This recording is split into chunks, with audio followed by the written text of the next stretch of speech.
नमस्कार, मैं हूं वक्ता दुबे और आप देख रहे हैं न्यूज कॉरिडोर्स। इस वक्त की बड़ी खबर महाकुंभ से जुड़ी हुई आ रही है। इसकी अपडेट हम आपको देना चाहेंगे। महाकुंभ में इस वक्त फिलहाल 9 करोड़ लोग मौजूद हैं और जो आस्था की डुबकी लगा रहे हैं। साथ ही साथ आपको ये भी बता दें कि जो मौतों का आंकड़ा है वो लगातार बढ़ता जा रहा है और ये घटने बढ़ने की जो आशंका बनी हुई है, फिलहाल ये घट बढ़ भी सकता है। इस पर और तमाम अपडेट के लिए हमारे वरिष्ठ पत्रकार राघवेंद्र जी हमारे साथ जुड़ गए हैं। राघवेंद्र जी से जानेंगे कि आखिर क्या कुछ अपडेट है।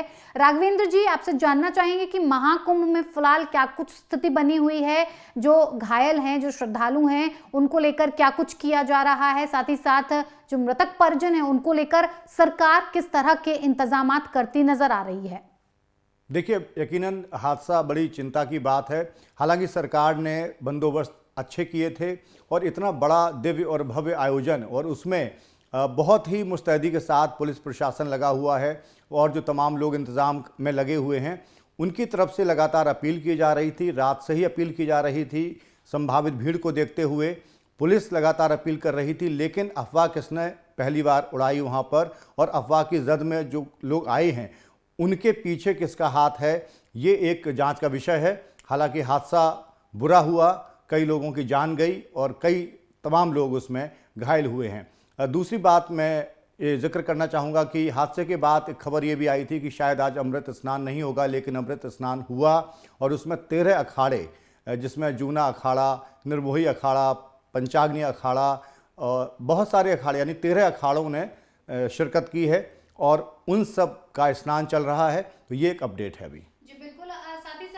बिल्कुल राघवेंद्र जी, देखिए खबरें अब इस बात को लेकर भी आने लगी हैं कि अब जो ये राजनीतिक पार्टियां हैं महाकुंभ को लेकर एक सियासी रंग देने की कोशिश कर रही हैं।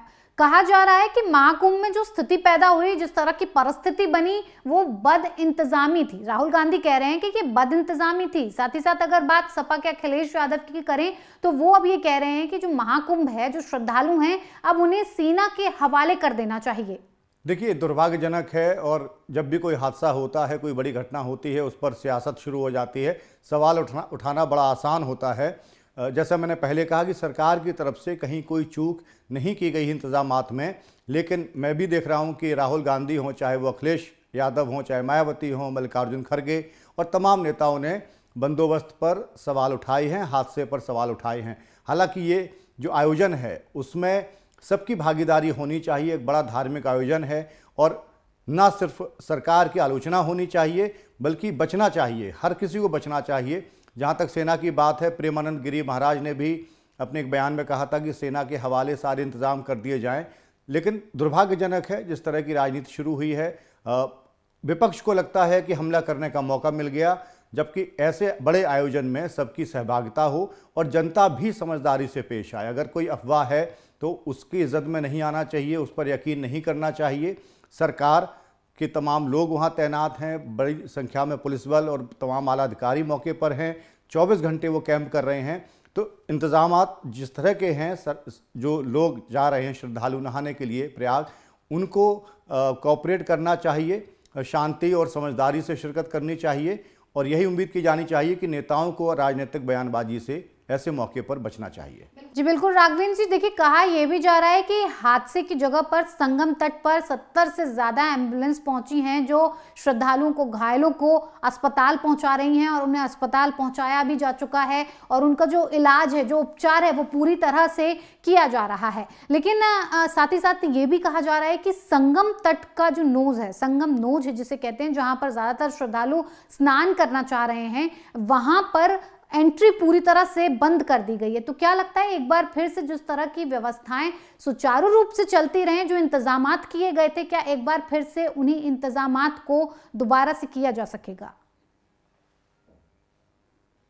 देखिए, सुबह आज मुख्यमंत्री योगी आदित्यनाथ ने भी ट्वीट कर किया है और अपील की है लोगों से, श्रद्धालुओं से, कि सबको त्रिवेणी पर जाकर ही अगर नहाना है या स्नान करना है या डुबकी लगानी है, इतनी बड़ी भीड़ में वो संभव नहीं होगा और उससे कहीं ना कहीं अव्यवस्था पैदा हो सकती है।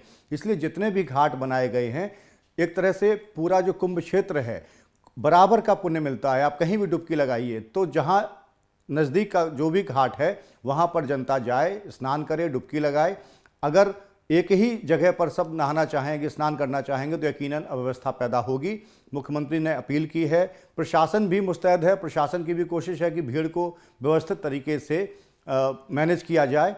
लोकल प्रशासन भी काम कर रहा है, लखनऊ के तमाम आला अधिकारी भी मौके पर मौजूद हैं, लगातार कैंप कर रहे हैं। बड़ी संख्या में पुलिस बल भी मौजूद है और पुलिस के तमाम आला अधिकारी भी व्यवस्था को देख रहे हैं। बिल्कुल राघवेंद्र जी, एक आखिरी सवाल और आपसे करना चाहूंगी कि इस पूरे मामले को लेकर जिस तरह की घटना घटित हुई है, इस पर किसी तरह की जांच का कोई आदेश सामने आया है या फिर इससे जुड़ा हुआ कोई बयान सरकार की तरफ से फिलहाल दिया गया है? यकीनन जांच तो होगी, अफवाह कैसे उड़ी, लोग भगदड़ कैसे मची, इसकी यकीनन जांच होगी और जांच रिपोर्ट जब आएगी तभी खुलासा हो पाएगा कि आखिर हादसे की वजह क्या रही। बहुत बहुत धन्यवाद आपका राघवेंद्र जी, तमाम अपडेट महाकुंभ से जुड़ी हुई हमारे दर्शकों तक पहुंचाने के लिए। तो देखिए, महाकुंभ में फिलहाल स्नान सुचारू रूप से चल रहा है, व्यवस्थाओं को एक बार फिर से सुचारू तरह से चलाने की पूरी व्यवस्था की जा रही है। शासन प्रशासन पूरी तरह से मेहनत से जुटा हुआ है कि कहीं पर भी कोई कमी या चूक ना रहने पाए। साथ ही साथ आपको बता दें कि ये जो संगम तट है वहां पर अब एंट्री जो आम लोग हैं उनकी बंद कर दी गई है, क्योंकि ये हादसा उसी संगम नौस पर हुआ था जहां पर श्रद्धालु जाकर डुबकी लगाने की जिद ठाने बैठे थे। फिलहाल न्यूज़ कॉरिडोर के साथ आप बने रहिए, तमाम अपडेट के साथ हम एक बार फिर से हाजिर होंगे।